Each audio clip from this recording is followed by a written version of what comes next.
New emergencies of violence against women, particularly digital facilitated gender-based violence, economic violence, and also psychological violence. And this has led to the rampant mental health that we're talking about. What have we done as a consortia? Part of the work that we've been doing was really to advance access to justice for women. Many women and girls suffer in silence, so supporting them to access justice, provide legal aid, court representation, but as I said, also provide services like the sheltering.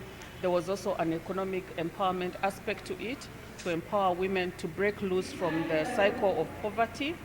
The other was also innovations through providing access to justice by using technology that our colleagues of Barefoot Law were doing.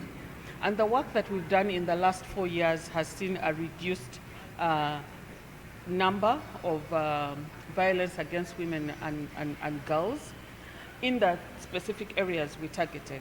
However, as we know that violence against women and girls is widespread, and projects are usually confined within a particular region. So as much as we try to do our best, it does not take away the fact that violence still prevails, including the areas where we are. And this is more driven by the poverty levels that we're seeing, the negative cultural social norms that are being reinforced in our communities, the fact that women and girls are still being taken as second-class citizens. These negative cultural norms are, facilitating violence against women and girls more. And of course, the levels of education and access to justice continue to be a problem. A survey on violence against women and girls that was conducted in 2021, in fact during COVID and after COVID. WUBOS indicates that there's a lot of violence subjected to older persons. Older women are being forced into sex. I think you've been seeing the stories in the media. We are also witnessing the young generation taking away older persons' property, forcefully or by really working on the brains of the young people to sign papers that they are not prepared for or they don't understand the content. So in the process, quite a number of older persons are losing their property.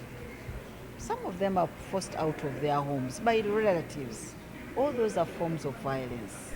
We also witness older persons who are neglected.